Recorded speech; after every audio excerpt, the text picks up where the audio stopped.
पंडिया जी पिया तारे चाहो जो कर होता पिया कौना के बियाह हो तरे 100 को रखले बड़ो एगो तो हमार प्राइवेट बिया आ एगो जोन हमनी सब के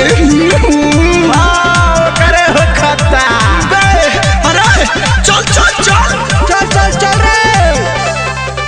बड़ा याद आई छूट जाई कल हुए साथ भोरे हो जाई विदाई आज आवता बड़ा। अरे तनिहने तो कबू बड़ा याद आई छूट जाई कल हुए साथ भोरे हो जाई विदाई आज आवता बड़ा। अरे कस के चिलो अब सखिया रे हमसे मिल नाही पैबू हो मिल नाही पैबू हो।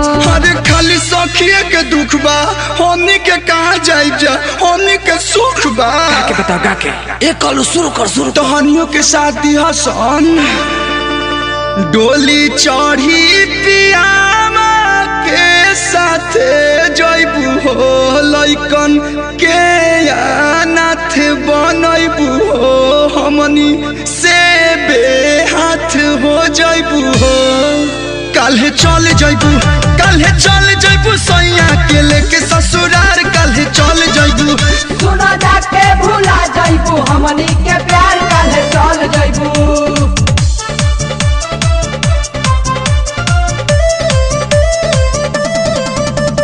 Mixed by Deepak Dilkash।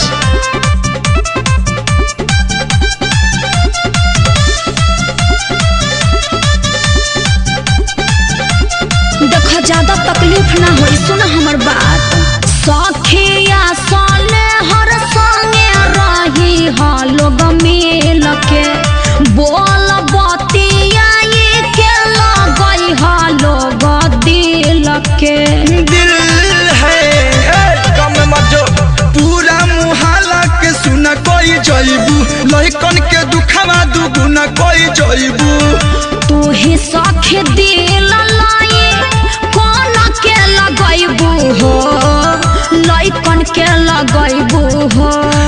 जो तुम प्यार दे दी वो तुम्हारी सहेली नहीं दे सकती। व्यास फिर से गा के बताओ ओके बन रहे पोजीशन आरे डोली चढ़ी पियावा के साथ है जइबू हो अरे लइकन के अनाथ बनइबू हो हमनी से बेहाथ हो जइबू हो पूरा इमोशनल काल्हे चल जइबू सैया के लेके ससुरार गावस काहे चल जाइबू सैया के लेके ससुरार काहे चल जाइबू।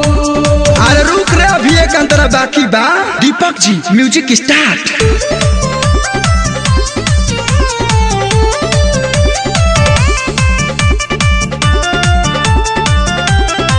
अरे सखी एक बार बतिया लो ना अरे कलू हेने अब बैठ आ बता रहब मिले काहे छोट कैल मन हो चुप रह कलू दीपक जाए बचन हो।